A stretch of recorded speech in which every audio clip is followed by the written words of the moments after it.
we're very thankful to them for making this possible. I'd like to introduce some of our speakers to you a little more formally. We have Todd Foster. Can you advance to that slide? Awesome. Just making sure we're okay with the slides. Yeah. Todd Foster is the head of product at HealthTree. He is an IT healthcare executive who specializes in patient and experience and clinical process. Todd was the director. Oh my goodness, my words are messing up. Okay, Todd was director of patient and provider experience at MD Anderson for over a decade. And Todd has a passion for using technology that can help patients have a better life and along the way accelerate research for a cure. So we're glad that he's here with us today. We also have Todd and Diane Kennedy, who are the co-leaders of the SoCal Myeloma Community Chapter. Todd was diagnosed with multiple myeloma in December 2017, and since that time, he and Diane have become active patient advocates in the myeloma community.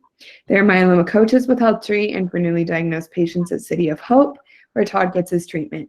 So I'm going to turn the time over to them to finish their introduction and continue on with the presentation. Great. We did not have a meeting in July because we were a little busy cramming 15 months of pent-up COVID restricted lives into 1 month.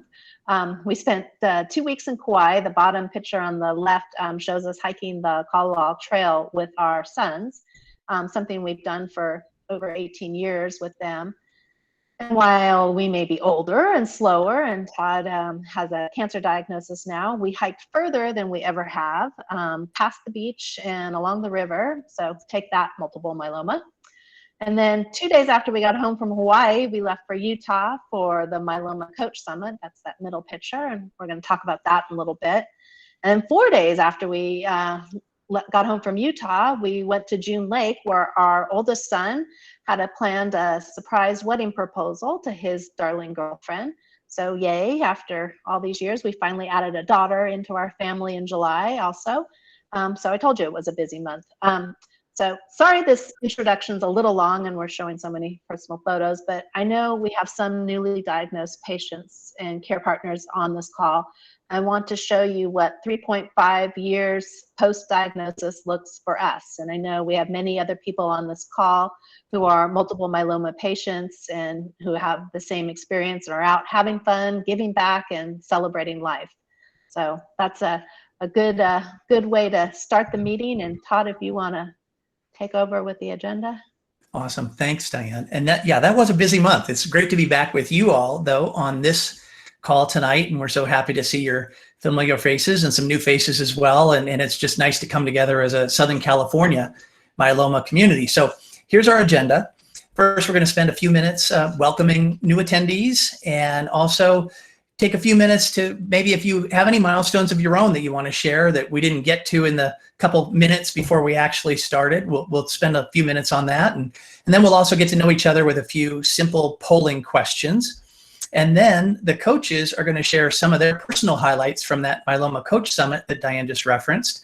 And I'm just really excited for this ongoing conversation, because I think it will underscore really just how ready, willing, and able the Southern California coaches are to support each of you and this overall community. And then, in alignment with the Cure in 5 initiative that we've been talking about, we'll spend some time with Todd Foster to understand why Cure Hub is so valuable to you personally and to the overall myeloma community. And we'll also make sure that you know how to take the next steps to set up your own profile and unleash that full power. And we're going to do this in a little different format.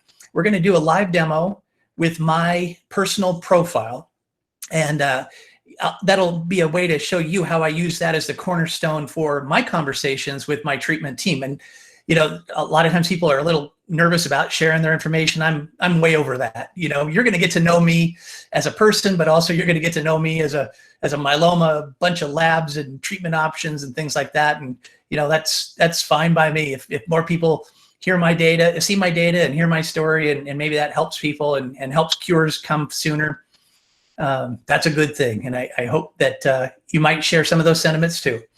And then finally, as we always do, we'll exchange some news from throughout the region. So think about any upcoming local events or programs or resources that may be happening in your county or at your cancer center. And we'll make sure that other members are aware of those and can take advantage of them.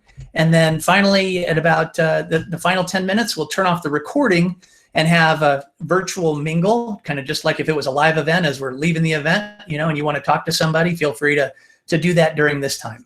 So that's our agenda. Does that sound like a good plan? That'll work for everybody? Yeah? Good to go? All right. Awesome.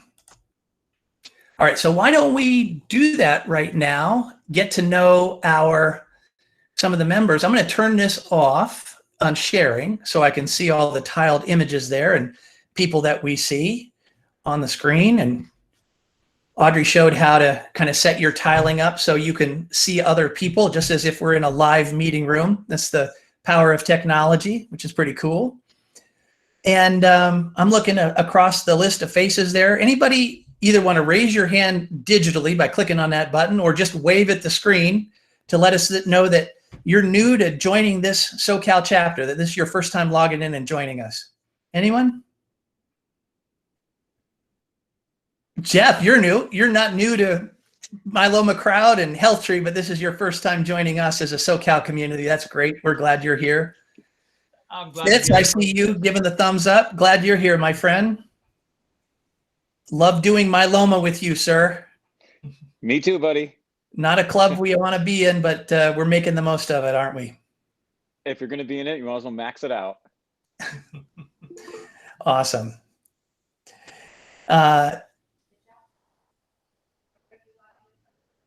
Diane, you're on mute. Sorry, I was saying Jeff Adamson was saying where he was from. Oh, Jeff, yeah.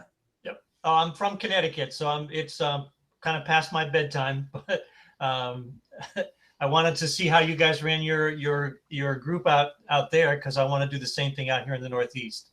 Well, So, welcome.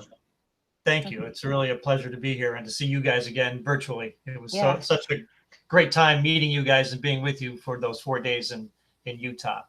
It's good to see you again, Jeff. Hey, Glenda. Yeah. Hi, No, Sally. it's not Glenda. It's really Sally. I think I We signed know. in with my work email. Oh, I thought you were being the good witch tonight. I'm the good witch. One of the things I have come to appreciate more than anything else since my diagnosis was the silver lining and the blessing of the people that we have met along the way. So as this is our 5th meeting, we thought we're going to just have this as part of our flow to pause for a moment to welcome new folks and tell them they're not alone and that we're glad they're here. And also, like Diane did in the beginning, where she was just showing what July looked like for us, I think it's a great forum to be able just to have people on the line and to show what life with myeloma is like. And even though we're virtual, I think this format does allow for a pretty personal connection, and that connection is very, very powerful. So we'll get into the content here, but again, just virtual high fives, virtual hugs, which is probably COVID safe anyway. And Yes, Sally and had something to say. everybody. Sally.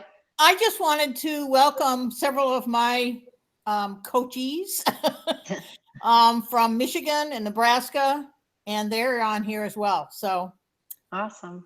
That's awesome. Well, that's great. Great. Welcome to everybody. Congratulations on celebrations and the like.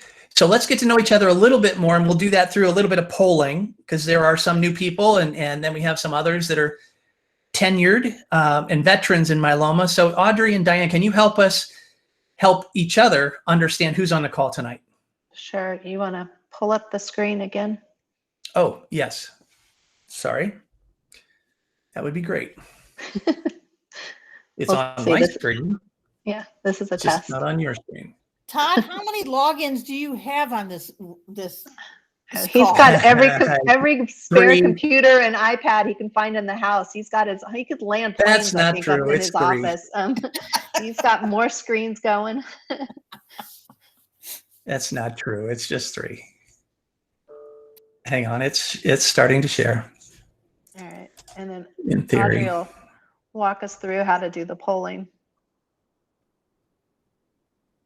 It's coming up a little slow. There we go. There we are. All right.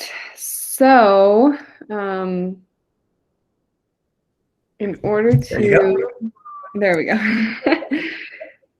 In order to participate in this polling, you can kind of see it up there, and it's a little self-explanatory once you can see the images. But at the bottom right of your screen, you see that circle, that square, that triangle.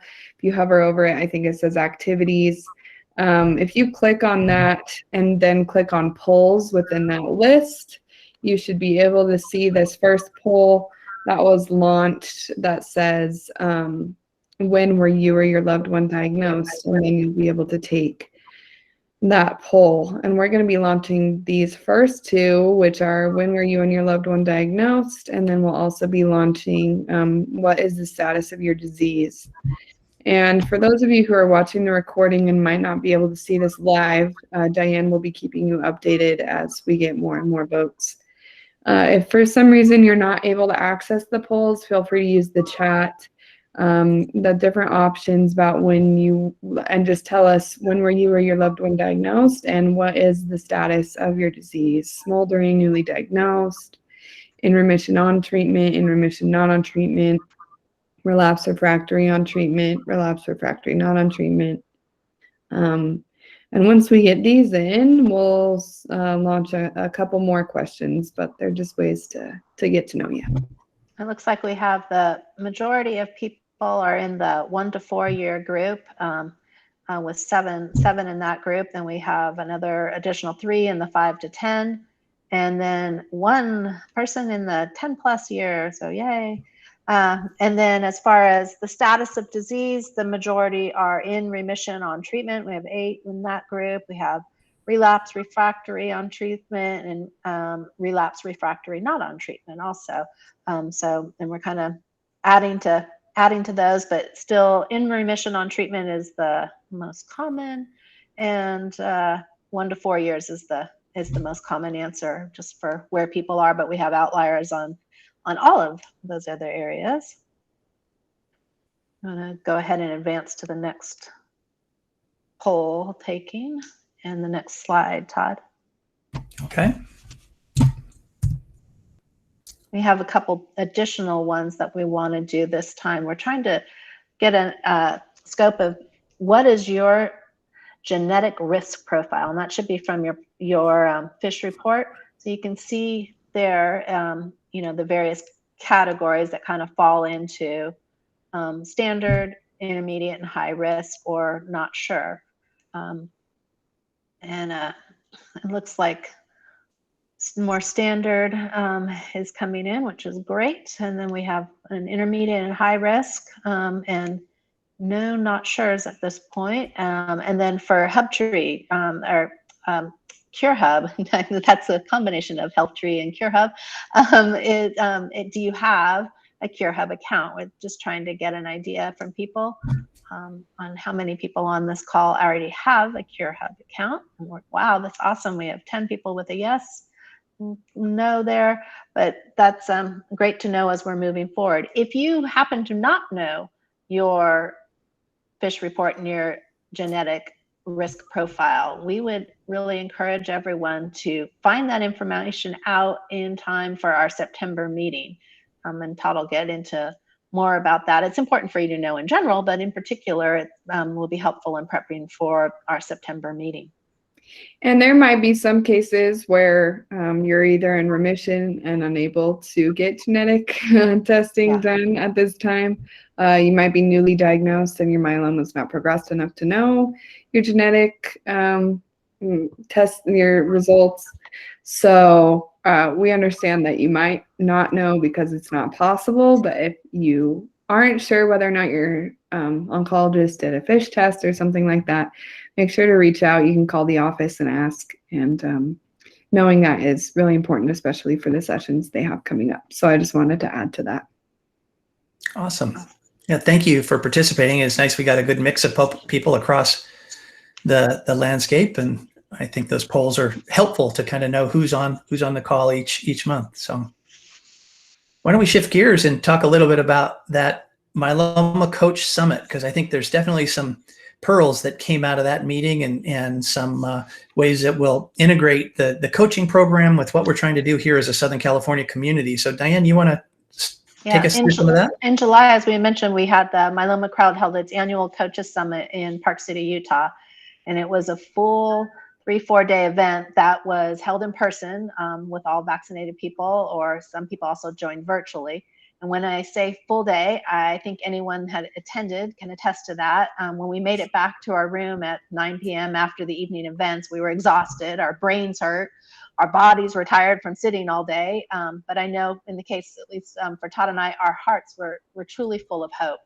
We heard from some of the top myeloma experts, and they covered everything from treatment, and dare I say, there was even the word cure thrown around that is coming for multiple myeloma. The top picture on the left there shows the HealthTree staff, and we learned more. We'll learn more from some of these people and how they can really help us today as Todd Foster gets into his presentation. The bottom left picture is the group shot of all the coaches from around the country who attended in person. And then the picture on the right shows the SoCal Myeloma coaches that are, many of whom are on this call with us tonight, and that were in attendance. And of all the regions across the United States, I think the SoCal region was definitely the most represented at the Coaches Summit. We had a blast getting to have meals together and spend some time together. And then I know even beyond this, we had 2 coaches who attended virtually. And then the next slide is just a few more photographs of the summit. Dr. Gareth Morgan and Dr. Faith Davies are up there in the upper left from NYU, and they were amazing, sharing information on genetics, risk-adapted treatments, MRD, clonal evolution, targeted therapies and treatments, and the future of myeloma care. Did I mention our brains hurt at the end of the day? The SoCal coach Eloise is over on the far right, and she leveraged her expertise as an attorney and led a session to help us understand the healthcare documents that we all need. SoCal coach Linda Levin is a marriage and family therapist, and she taught us about handling and managing conflict, and we did some art therapy with her. And then Sally, or Glenda, and Todd and I came in a day early to the summit in order to meet with a couple of pharmaceutical companies and discuss their products and marketing from a patient and care perspective. And Sally even shared her coffee cake and her coffee cake recipe, and that could be known as the first myeloma cure treatment. And stay around in the mingle afterwards if you want to hear the story behind that. Todd and I also led a coaches panel talking about our experience establishing this regional chapter and the steps that we've taken and the progress we've made, thanks to each of you. And then you'll see in the big group photos, you see us all spending time with the HealthTree team to better understand CureHub and why this tool is so valuable and how to put it to use for ourselves and the people that we coach. Throughout the summit, we gained more respect and trust in the health in HealthTree and Myeloma Crowd team, and we developed deepened friendships with the Myeloma co-founder Jenny Alstrom and her family, as well as the entire healthcare team and the coaches. And in a second, we're going to ask all the coaches that were there to share their most valuable takeaways from this. And for us, for Todd and I, it was the amazing connected community we have. To a person, every one of the people that we met had a passion for treating and finding a cure for multiple myeloma. From the brilliant doctors to the equally brilliant 20-year-old computer programmers, everyone was using their skill set for a purpose.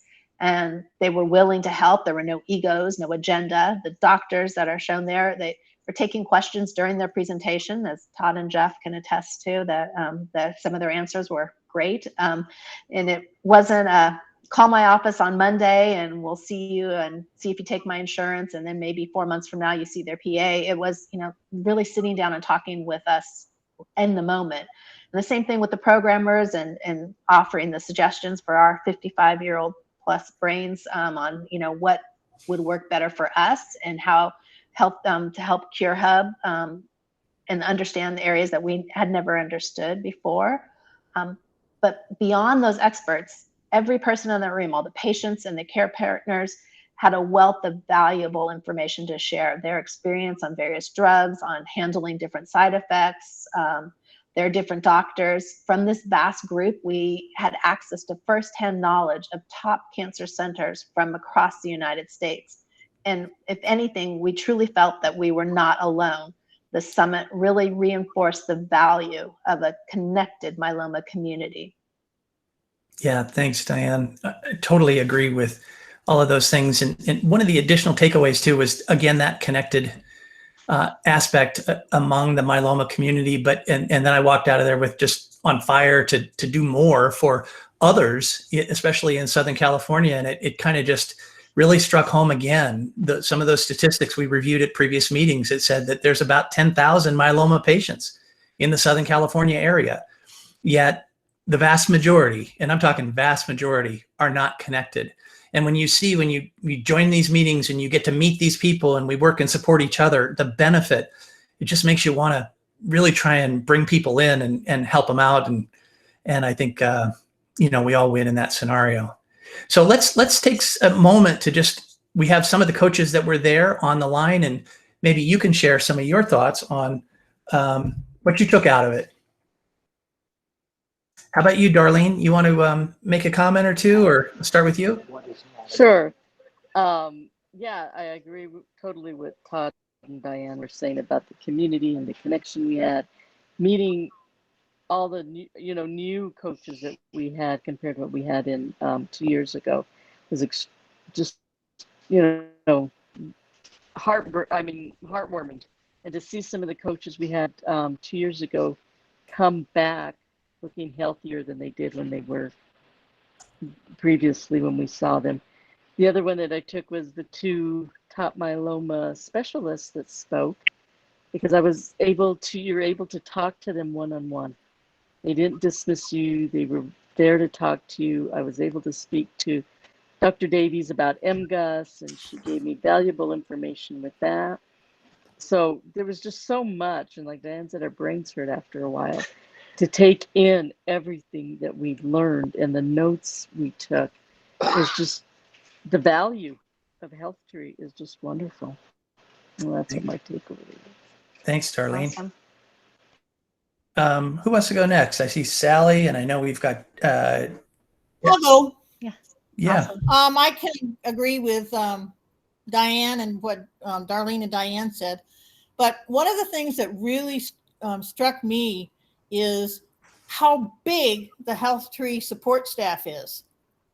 In talking on the phone with Greg or Todd or Anna or any of the others in the past, I thought there was maybe 5 or 10 people running around doing these things because, there's always a time lag and you got to do this and, wait for this. But I was absolutely amazed. And with Audrey and all her team, I was blown away that I don't know what the number is, but there were a lot of them. And the other thing was that the day before the summit actually started, as Diane said, we met with some pharma people. And it was impressive that GSK and Clonosec actually wanted our opinion. And they listened to us. And we kept saying, if the group, there were 10 of us, said, no, you don't understand. That's not how myeloma works. They actually stopped and would look at each other and say, oh, okay, tell us how it works. So, my brain was mush for about 4 days afterwards. I couldn't even write to Roz. I had to, just degas, but it was well worth the trip. So That's awesome. Jackie McFarland, you're on the call. Anything you want to add? Hey, well, this was my first year. I didn't join it's been 3 years. I had joined 3 years ago, but I was hadn't had my transplant in enough time, and I just wasn't well enough to travel. And I missed it, and I swore I'd go to the next one, and then we had the pandemic, so that one was online. But being able to go in person, I can't pin down one thing. I was very excited that I was able to actually talk to Dr. Davies myself, and it seemed like for us, listening to doctors on that level is almost like celebrities, but they were very gracious. They stayed after giving very long talks and still let us come one after the other and ask our specific questions. So that meant a lot. even the pharmaceutical people, the presentations that they gave was, I thought, really good. It wasn't so long or it wasn't so technical. I felt like, you know, it's pharmaceuticals. You feel like, yeah, they're just making medicine to make money. But at the same time, I had lunch with a couple of them, and the one lady, I do forget her name, but we sat there at lunch and just talking to her, I I could feel that even though it was a job, her heart was in it. So Yeah. I think that's where I came away. I mean, never having actually met um, Janine and her husband or Roslyn or the people that you talk to, you get a sense of things on Zoom. But when you're in someone's presence and you're sharing a meal with them, you get to kind of know their heart better. And that for me was a big thing because you understand that they're not doing this for, in my opinion, any other reason but to help people. And I think that right there, when I came back, I was like someone just said, I was even more motivated. You know, I've already taken my brochures to facilities, and I've already taken my cards out, and I talked to a kidney doctor, and I talked to the endocrinologist and said, you know, you will probably be seeing people with this. And they were, both of them were very, oh, great, I'd love to take these. This is really good. So, you know, sometimes we think, oh, they're not going to want it. But at least in that case, the doctors have been very gracious and seem to be very on board to taking the pamphlets and the brochures and saying that they would personally give these to their patients when they come in, because they know that they are seeking more information, that they can get good information that not just from the doctor but from another organization. So it was a blast. I'm looking forward to next year, already planning it. Want them to get the schedule out in time, at least let me know the month so I won't double book, because I do plan to attend again.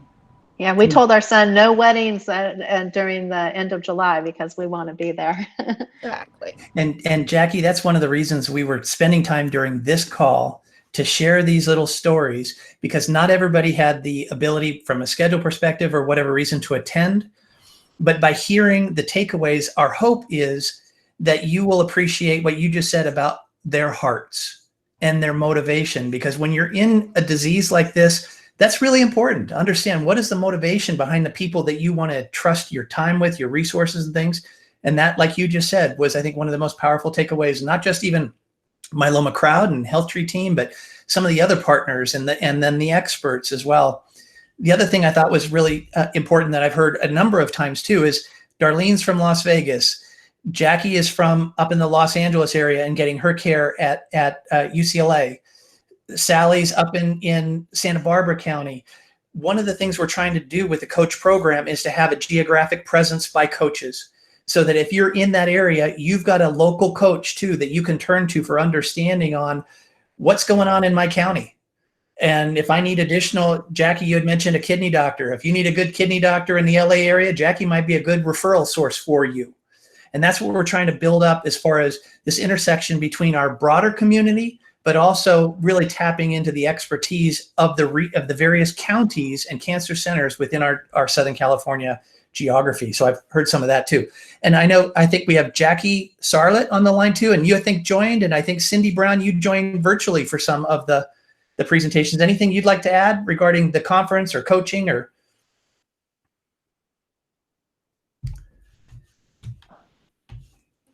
Oh, is that me? Yeah. Yeah. Oh, okay, I'm sorry. Yeah. I did attend several of the sessions and they were excellent, but I could really tell that it was much better to be there. Yeah. So, it kind of made me feel bad that I couldn't be there, but I thought it was extremely valuable anyway to hear. Yeah. But then again, I thought, gee, I could see that that it gave an opportunity for connection and for asking questions. So my goal is to go next year. Awesome. And we're just glad you're a coach and you're available to others that are in this community to help them one-on-one, which is terrific. I know Angela and Eloise are on also. Oh, good. I didn't see your names on there. Angela and Eloise, I'm sorry. Let me just interrupt real fast and say, don't feel bad that you couldn't come. We totally understand, and not everybody is going to be able to come. So while it's wonderful for those that can come, we also will always offer that virtual, so you can watch it, and we'll keep people updated about what happens, but I just don't want anybody feeling bad for not coming, because there's no requirement like you have to be there or anything like that. So just wanted to make that clear. Angela and Eloise, anything you want to add? Or our San Diego contingency? I'm sorry, I didn't call on you straight out. Oh gosh, that's okay. I'll add something that I suspect will feed into Todd's presentation. So I'm not a shill. This isn't a setup. I was actually surprised that there were a number of coaches there who were not on HealthTree.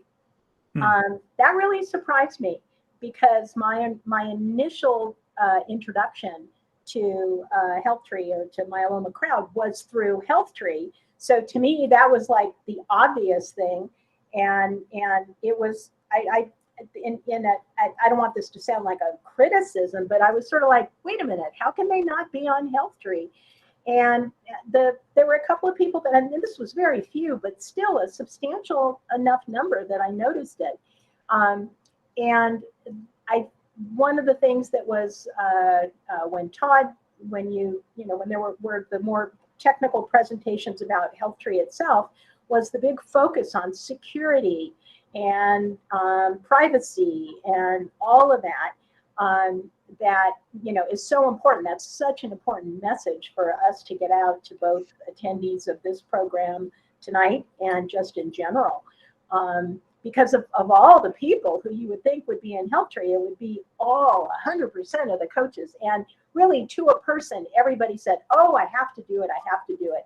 But of course, our lives are such that sometimes we just don't get around to certain things. So I thought that was kind of interesting, not necessarily the positive glowing thing that other people have been sharing, but something that's important for all of us to recognize is how important it is, because I'll tell you, it really is a phenomenal platform, an amazing platform. And for whatever reason, maybe Todd can figure it out, my iPhone is not communicating properly with HealthTree.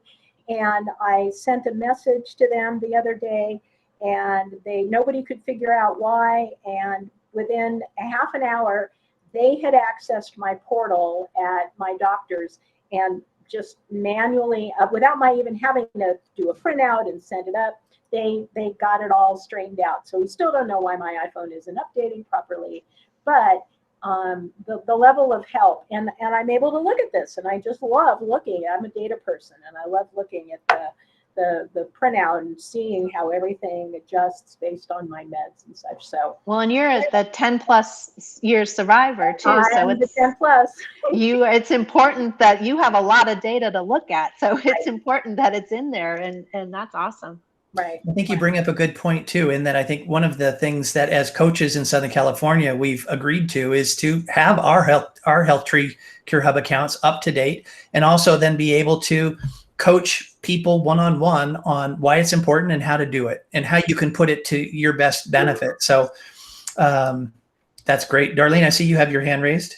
No, I just wanted to advise, like Eloise, I cannot access HealthTree on my iPhone. I have to use my iPad because I cannot get HealthTree on my iPhone as well. That's all I wanted to say. I'll have to try that. Yeah, my iPad works great, but I can't on the iPhone. Yeah. So I don't know. It used to work. Mine used to work. Mine has never. I'll bet Todd Foster or Anna or somebody on that big team can get you figured out there. I hope so. I just use the iPad anymore. So yeah, but I don't take it with me. Todd, well the response, which is we can't duplicate it on our side. The first thing that the engineers learn in baby engineer computer engineering school. So Angela, is there anything you wanted to add? I guess I just wanted to add that I was waiting for Sally's itinerary for the for the retreat she promised me. Yeah. No. Actually, I was gonna go along the same lines with HealthTree, because I was able to understand exactly how that my account actually is verified. So that was, I was pretty excited about that. And I'm getting everything up to date right now. I did have to reach out to HealthTree as well because I have Kaiser. So pulling it in is a little bit different, and I got to get ready to see a specialist soon. So HealthTree is helping me with that. And just seeing how the team has grown over the last couple of years is amazing and exciting. Oh, thanks. I think the key takeaway is that, and the reason we wanted to spend some time is that there are people that, don't have coaches. You don't really know that much about coaches. And so by sharing our experience at the summit, hopefully you get a sense of our heart and also a little bit about where we are and where we are in our journey, and that, that we're here for you and that you can feel free to reach out. And we'd also encourage you to reach out to other members in the community. There's this concept of waiting room advocacy. If you see another myeloma patient waiting to go into the specialist before you go in, tell them, hey, I'm newly diagnosed just like you, or I'm a veteran, and you're not alone, and invite them to get connected and with a coach or with this community. So that's why we wanted to spend a little bit of time there, not just to brag that we spent 4 days in Utah, to get you to know us a bit more. So let's, there's the call to action, connect with a myeloma coach or become one. And if you want to do that, here's how you do it. And we would encourage you to do that. And we would love to have about 5 more coaches from throughout the Southern California area. So this is a good transition. Thanks for the segue from a couple of you on this discussion around HealthTree Cure Hub. And since we started the chapter, we decided to anchor on the Cure in 5 initiative, those 5 key steps that improve survival, quality of life, and accelerate the arrival of cures.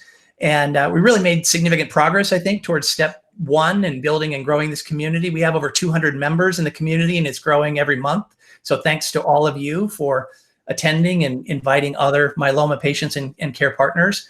And we also made good progress on steps 2 and 3 with incredible conversations from Jenny and also from Dr. Krishnan at City of Hope. And this conversation that we're going to start right now is really aligned with basically all of the steps on Cure Hub. It's a very valuable platform to get you educated and empowered, and it does also support the research community.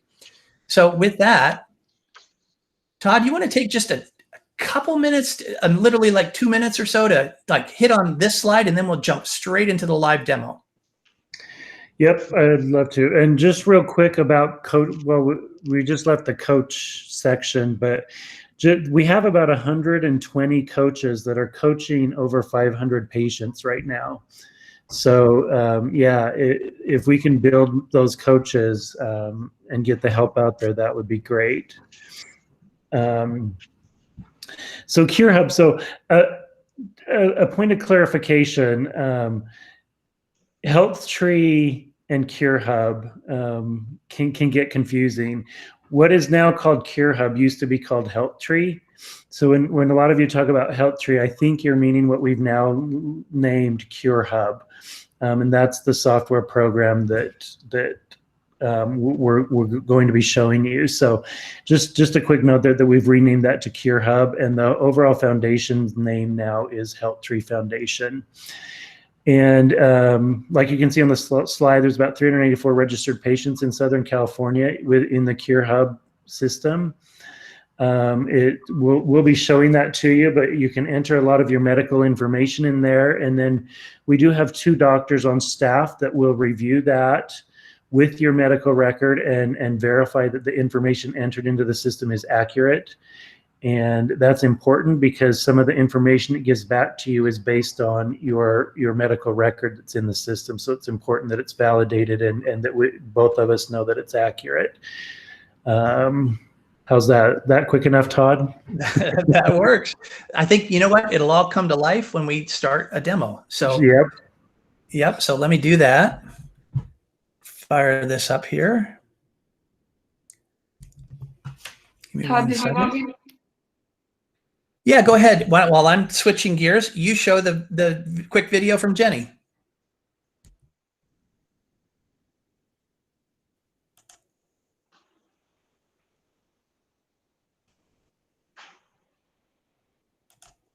Hi, my name is Jenny Ahlstrom, and I'm the founder of the Myeloma Crowd and of HealthTree. So why does HealthTree need consent for my medical records? In HealthTree, we invite you to give us consent to access and gather your medical records into one place. Now, why is this so important? Right now, all the useful healthcare data in the world is locked up. It's scattered across multiple databases and is effectively useless information by itself. But you have the power as a patient to gather together and share your myeloma story. You can unlock the potential of your medical records to aggregate and compare your experiences with the experiences of other myeloma patients. Now, we never sell your personal information for any reason, which is why we created HealthTree inside of a nonprofit. The data is anonymized, so if it's shared with researchers or displayed in reports, nobody will know it's you. Your data is safe and secure in HealthTree. Remember, it's your data and you can pull it out of HealthTree at any time.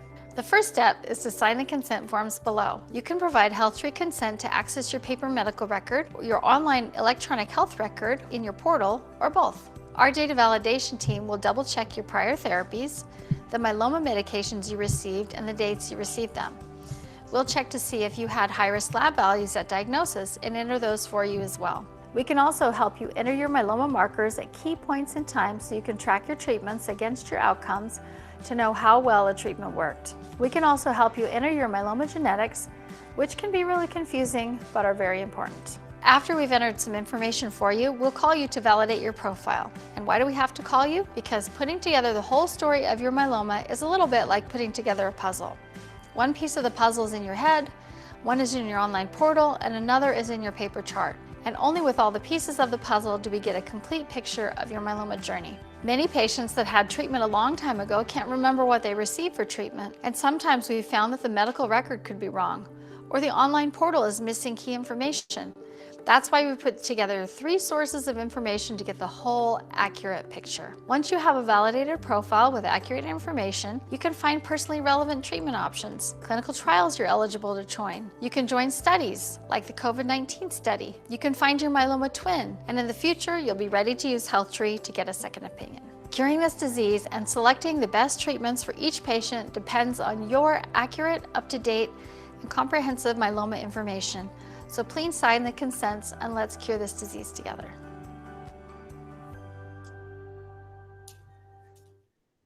That's great. And I thought it would be helpful to share that video from Jenny, because I think she does a terrific job there of articulating the need and the benefits, and one way to actually make it very easy for you by assigning consent. And so I thought she would be the best spokesperson for that. But I think at this point, it might be helpful if I can give you a quick demo on how I use HealthTree and find it, like I said, kind of a cornerstone of how I stay on top of my current state, as well as how I think about the future. It's kind of a strategy for planning. And you might have heard from others before, when you're dealing with myeloma, it's not just about getting treatment, it's about having a strategy for the long term. And that's why, that's one of the things that's so helpful about CureHub. So when you set up your account, as I have here, this is my live profile. I've entered all the information, and let's see, go right here. Make sure that's loading up properly. And it simply captures, the basics of my diagnosis and my genetic risk in the upfront part. And again, this is full disclosure here. You're going to see a lot about me, and that's okay by me. But it tells me just in a quick, easy snapshot based on the data that has been uploaded, the genetic profile, and do I have any high-risk genetic translocations? Do I have standard risk ones, which I do? It also had something that was from my early labs at diagnosis that I would have normally forgot 3.5 years later, these key markers, because as you know, there's a lot of noise in your medical record, and this platform does help you focus on the things that are most important. Not always most important, but some of the things that for most patients are most important. So it's kind of a helpful filter. And then of course I have just my general diagnosis and the date and stuff like that. Simple spot for including here the expert on my care team.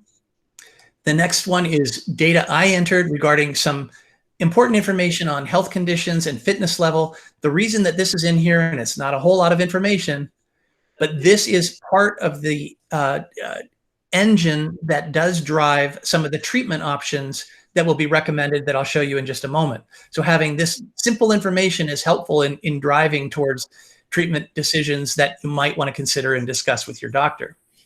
Treatment history is extremely powerful because as you live with this disease for decades, this treatment history becomes very, very long. So it's good to have a chronologic history from the very first diagnosis. Here's where my original diagnosis was with KRD, and then switching over quickly to RVD with DARA, a little radiation, transplant, consolidation with 3 drugs in consolidation, and then my current treatment now with venetoclax and DARA.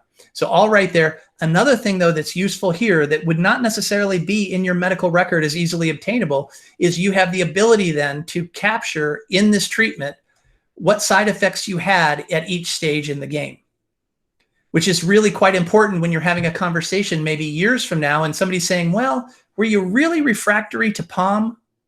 You know, let's go back and say, what was the experience in POM? Because there are some times when you might revisit different classes as appropriate options for you along the way. So that's important that that's all in there. And as you can see too, that this is all validated by the physician and the technical team at HealthTree.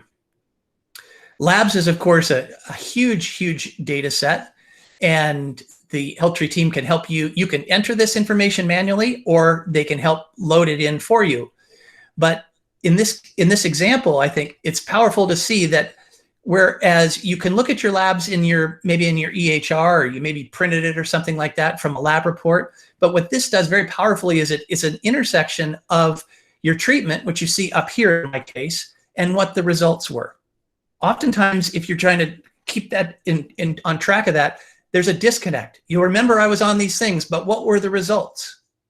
And in my case, I can look at this and see here was my induction, here was my transplant, here was my consolidation. I'm kappa light chain. And so I can see in here that, in 3 months after my transplant through consolidation, I finally got into the normal range for my kappa light chain. I have that all right here in one simple spot. And the other nice part about this is too, then you have the ability to track it over time. If you prefer to see it in a graphical format, that's also here as well. Simple opportunity to add in some of your imaging.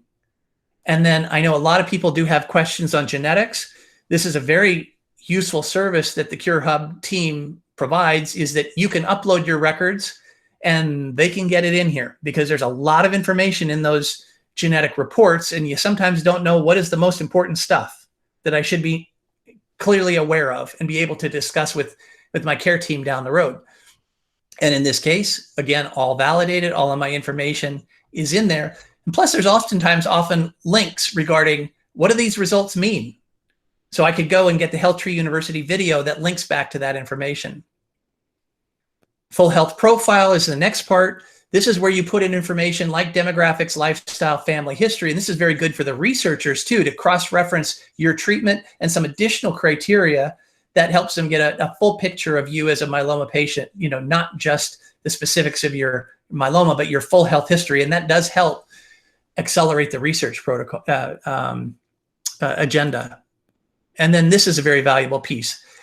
This is something that I print because it takes in 4 simple pages. It hits on some of those highlights in a very user-friendly format. So I have all that history. This is something I save in my folder every time I go in to see my specialist. I even keep it for other members of my care team, because they're always asking, well, what were you on and how did that go and when was that and everything. And here the Cure Hub team has put it in one simple format, again, to help you eliminate what could be kind of a bit of noise. So that's where it just kind of captures all of the information. Now, the super, super powerful part, like Jenny alluded to, is how you can use this information to help build your strategy. And so the first part is treatment options. So the system looks at all of that information in there, bangs that up against about 45 different potential profiles, gets input from a huge number of myeloma experts, some of these same people that you see on the HealthTree University videos, and marries those two together to say, these are treatments based on your specific genetics, your treatment history, et cetera, that might be right for you. And in my case, primarily driven by my 1114 translocation, it suggests venetoclax. And since that's currently not FDA approved in myeloma, but very widely studied and now being more and more frequently used, this might not be something that every hem-onc or even other community oncologists know about as an appropriate option. But for me, it's one that does make sense to have a conversation. And by clicking on that too, you have in exactly, such an easy format, some baseline information that you might need and video snippets from HealthTree University and other sources like the IMF regarding what is the news with venetoclax in 1114. This gets you as a patient educated and able to have and empowered and have a really comprehensive conversation with your myeloma specialist. And I'll tell you one story in just a minute about, one of my friends and how they use that to really be their own best advocate. The other thing I wanted to share with you on treatment options is that same information that's loaded in there regarding your genetics and your treatment history, et cetera, gives you some suggestions on your clinical trial options. And this is in collaboration with Spark Cures. Many of you know Spark Cures. Hopefully it won't take a minute. It didn't when I warmed this up. But it'll give you customized data that you can then filter to on things that are most of interest to you. If you're only interested in clinical trials that are within 100 miles of your home, or you're only interested in phase 1, phase 2 trials, if you're only interested in kind of observational trials versus a full-blown clinical trial, you can sort on these things and find things that are available either for you right now that you might be currently eligible, or things that, if you moved towards relapse, might be something for you to have a conversation with your doctor about. And we all know if you go to clinicaltrials.gov, that is not a user-friendly site. This Spark Cures and in combination with CureHub is very, very powerful. And just one quick example is this MMRF molecular profiling protocol is one that I was not aware of until I did this. It is being offered at my treatment center at City of Hope. And by participating in this and just donating my data, it might help accelerate the research agenda. So that's one I'm talking to Dr. Krishnan about on this coming Thursday. Patient Solutions is another useful tool. If you were getting ready to start DARA or some other, BlendRep or some other thing, and you wanted to know a little bit more about it, you could filter on any particular drug. And those patients that were putting their information in regarding their experience on side effects gets carried forward here. So you can see kind of maybe some of the things you might expect, and also some suggestions on how to maybe navigate through some of those solutions. Again, on the side effect solutions and these patient solutions, we always make the recommendation that you don't do anything until you talk to your healthcare professional. But there is some valuable information that can give you a very valuable conversation with that person. Twin machine is something that Jenny talks about a lot, because she said when she was diagnosed, she wanted to find out who are people like me. And you can absolutely do that through the twin machine function. I put in Darzalex and venetoclax because there wasn't a lot of research on patients that were on both. I did that, and it came up with a couple different people that looked very, very similar to me. And I reached out to this person right here, who is my twin, who's been on this combination since May of 2019. And I sent that person a message. We talked, and he gave me some really helpful information regarding what the experience was like. It just so turns out, though, that this individual actually, and now this person's an MRD negative, which is definitely one of my goals.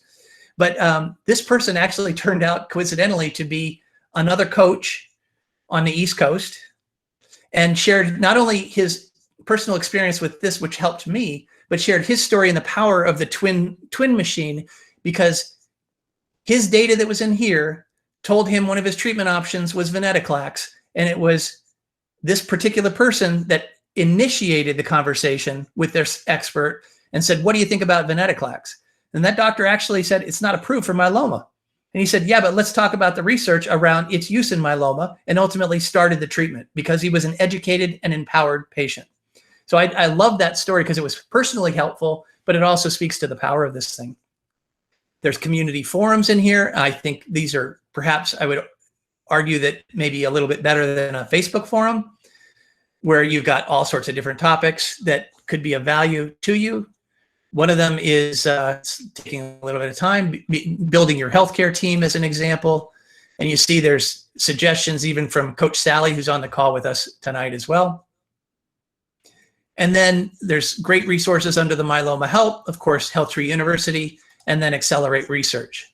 And Accelerate Research says these are surveys and studies that you might want to participate that are people like Dr. Morgan and Dr. Gobriel at Dana-Farber that are trying to understand and build hypotheses so that they can build better clinical trials and accelerate research for all of us towards cure, something that we're all looking for. I always say if you can't participate in a clinical trial, you can donate your data and help accelerate the research agenda. And I know that's something we all want.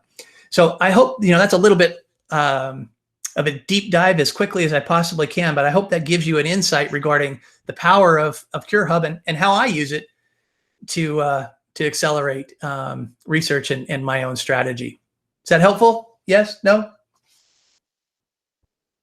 Todd, would you like to share with folks just a minute or two on how to set things up? And if they are so inclined to open an account or update an account, can you show them that? Because I can't, since I already have an active CureHub account. Yes. Can you see my screen now? Yep. Great. So this is just the HealthTree.org site. When you'd go to it, if you don't have a CureHub account, it's easy. You click on Create Account. You can click on a myeloma patient or a caregiver, and I'm just gonna enter some bogus information. But you'd enter your email and a password that you'd want for the system and click on Create Account. That begins the process. We do ask for some information after that, so you just enter your information. I'm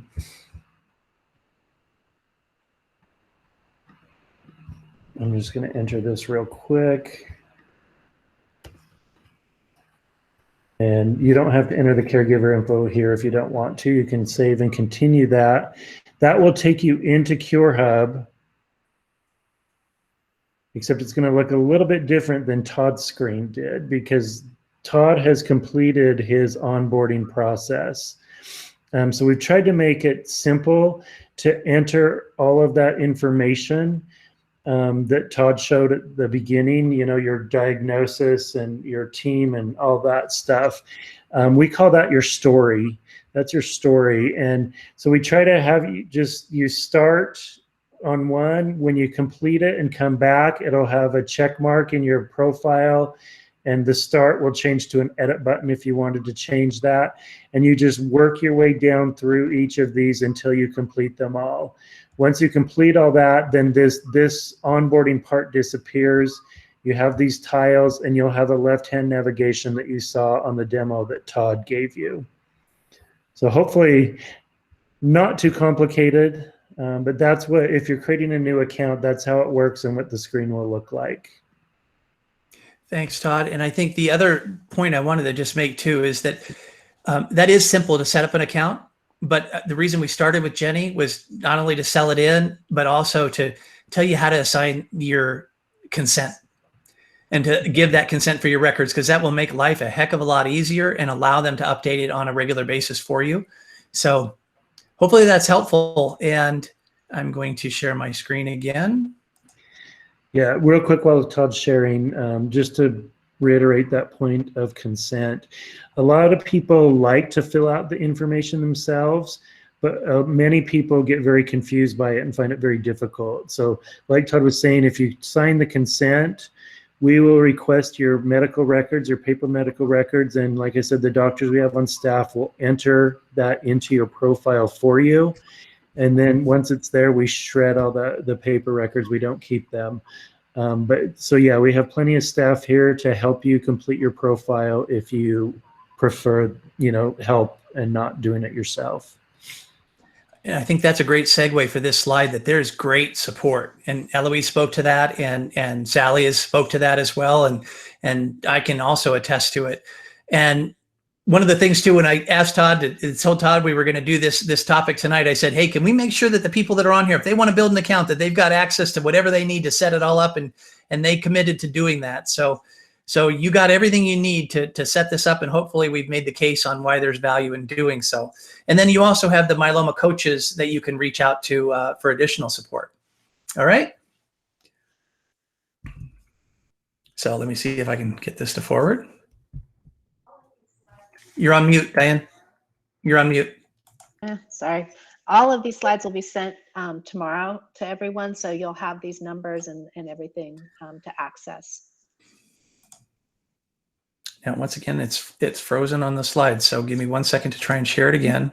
Todd, I don't know if you saw Jackie's question, but you can answer that probably while he's pulling that up. How long does their permission for medical records last?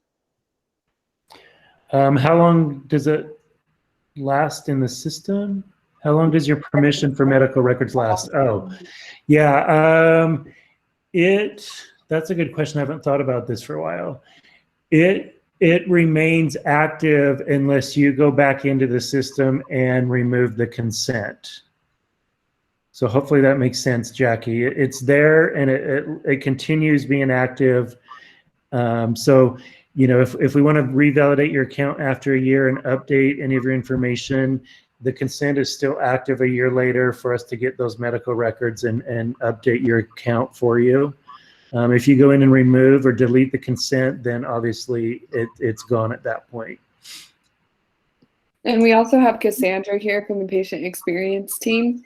That's literally what she does for her job, is kind of what we're talking about here.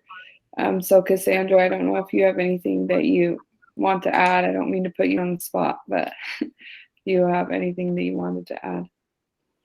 Not much, just I mean, everything that both Todd kind of went over is great. I just want to reiterate how important signing that consent is, or giving the portal access, because that's really helpful for us. And especially if you give the portal access, if you want us to update your labs, all you have to do is give us a call, text us, or email us and say, hey, I want my labs updated. I just went to the doctor's. And usually within a couple hours, we'll have everything up to date. So it's a great resource to have. Cindy, did you have a question? Cindy Brown has a question. Yep. Yeah. Are you automatically sweeping my chart to pick up new records, or do we have to tell you to do it every time we see the doctor? So correct me if I'm wrong here, Cassandra. I believe we look once a year. Once your profile is complete on a yearly basis, we will review that and update it with any new changes if you have given the consent. Are there plans to kind of, if we've given you consent, to kind of go in and you know, get them more often? Because, you know, I get seen every 2 weeks. Yeah. So it would be nice to have that updated without having to ask. Right. Yeah, the nice part. Apple Health. Sorry, go ahead. Are you asking about labs specifically, or everything, treatments and all of that? I would say labs, you know, that, you know, every 2 weeks to have that updated would be relevant. And then obviously if treatment changed. Okay. Yeah. So for labs specifically, if your facility's partners with Apple Health and you have an iPhone, that you can use that to automatically update your labs. We are working on a few other ways to electronically update them automatically as well, but we're probably a couple months away from having something like that available. If you know, your facility's not on Apple Health and that's not an option for you, you can tell us, you know, ask us as far as labs go, can you update them once a month for me? And we'll put you on a list so that once every month we'll go through and update your labs for you. Again, with the treatments, until we get some of the electronic flows happening between the facilities and HealthTree, the treatments will generally are once a year that we would review those. So you would have to tell us at least once if you would like to get on our list to have your labs updated monthly for you. But Todd, for treatments and stuff, you can just go in and do it yourself. It's really easy. Yes, you can. You can. And as long as we have consent, we'd validate that on a yearly basis as well. Yes. I mean, you can update it and let your team validate it once a year. Correct. And my understanding is you have Apple Health. If you're connected on Apple Health, that will work as well, right? And update more frequently. For labs, yes. You could do it as often as you want on Apple Health. Steve Allen has a question also for. Yeah. Todd, how does this compare, differ from the service offered by MMRF? By MMRF, did you say? Yeah, the Multiple Myeloma Research Foundation. Well, the only similar thing I'm in with the MMRF is the Cure Cloud. And I give them my consent to have access to my medical records so that they can do the genetics. But I'm unaware of them having a platform like this that integrates all those that then, is something that I can use. That also links, I think one of the things that's powerful too is that, that linkage back between my information, treatment options, relevant content in HealthTree University, clinical trials and SparkCure. It just, to me, it's more comprehensive than other sources, whether it's MMRF or others. Thanks. Yep. Okay, so PowerPoint is actually cooperating now. And Diane, I'll let you speak to the next couple slides. Sure. If you go on Myeloma Crowd and go under the events category, you'll see the information on the SoCal Myeloma community chapter. I would encourage everyone on this call to register for that, and then you will automatically be sent the emails to the various events like this one tonight. But then when you get that email, you also need to register for the individual event. And that, if you do that, it allows you to, one, participate in this call like we are. It gives you access to it. But then secondly, if you're not able to join us live, you will get the next day all the slides and the video from tonight. So I would really encourage you to do both. Register to join the community and then become a community member, and then also sign up for the events each time you get an email. If I can just add real quick. Invite others too. Invite others. Feel free to send the link and encourage others to join. Go ahead, Todd. Yeah, just real quick on this myelomacrowd.org page you're seeing. A lot of people don't realize that you can see the blue donate button there on the right side. To the left of that is the menus. And if you click on them, they have drop downs. So click on events and there'll be a drop down where you can see a lot of information. A lot of people don't realize those are menus there. So I just wanted to point that out. The two drop downs right now are the actual events page that lists all of the events regardless of the chapter, and then it has a chapters page as well that you can click. I actually will add that everybody here that signed up for the event is actually already a member of the chapter, since right now if you register for a event within the chapter, you're automatically registered as a SoCal Myeloma Community Chapter member. We are going to reverse it so that it makes a little bit more sense. As a chapter member, you're automatically registered for the events, and then you can unsubscribe or unregister for an event if you aren't interested in it or you don't want it. But we just want to take that one step out so that you don't have to be registering for every event if you're a chapter member. But that hasn't been done yet, right? So everyone's so still register for every event right now and until future notice. Yeah. And you'll want to, because in just a couple slides, I'm going to tell you about our upcoming events. Right. On the next slide, we get into, these are the previous meetings. If you want to see the recordings for any of our previous ones, if you didn't remember to register, there's the links right there. Some great stuff with Jenny and Dr. Krishnan, and also just on growing our myeloma community. Next slide. And I wasn't going to do that this month and highlight the calendar. I figured everyone could look.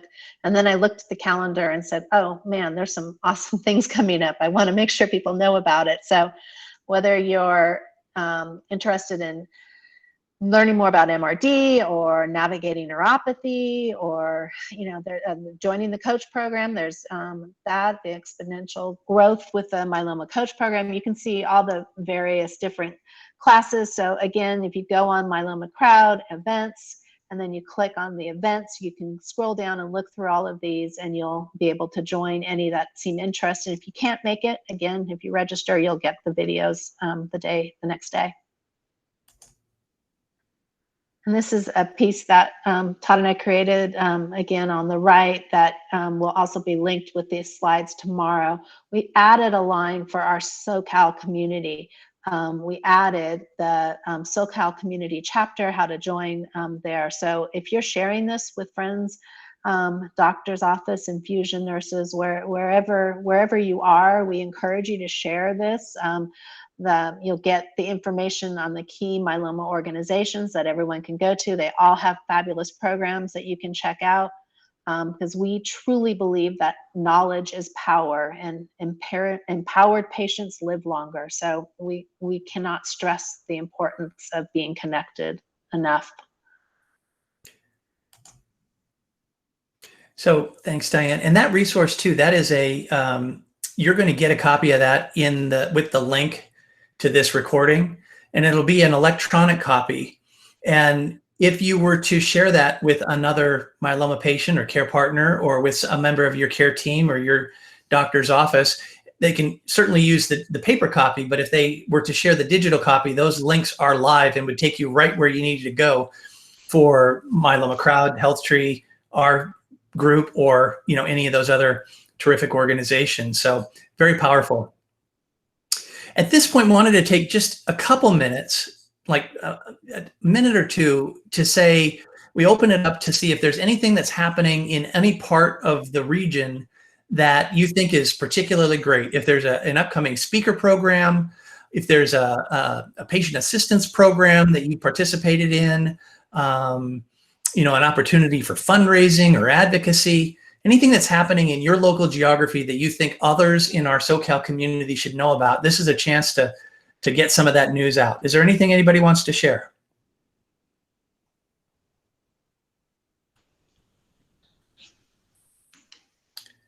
It's hard to unmute your phones and things like that. But do you mind if I go, Todd? This is Jeff Fitzhugh. Yeah, go, Jeff. Actually working with Todd in hosting a fundraising golf tournament on September 27th. It'll be where I live, which is in Huntington Beach, at Seacliff Golf Course, and more information to follow. But we have some pretty lofty goals of what we would like to raise, and 100% of all of the proceeds for the golf tournament are going to go to Dr. Krishnan in finding a cure for multiple myeloma and helping find a cure. So really excited about it. This will be the first of many to come each year, hopefully. There'll be more information to follow, but we're working with City of Hope to help us, upload a website so that we can, people can come in and sign in. And our goal is to raise $100,000. And I feel pretty good about it. So super excited about it. So it's a Monday, September 27th in Huntington Beach. And Todd's been amazing help, and a few others have been very, very helpful. But we're looking to pull this thing off. So we'll see how it goes. Thanks, Jeff. Thanks for sharing that and for your leadership on putting it together. We're so excited about it. I'll also just announce the first weekend in November is Bike the Coast. It's going to be a fundraiser, and a couple of the HealthTree members are going to fly out for it, including Jenny. And we're going to be creating a team as well that you can sign up for. The nice part is by Bike the Coast, it's electric bikes.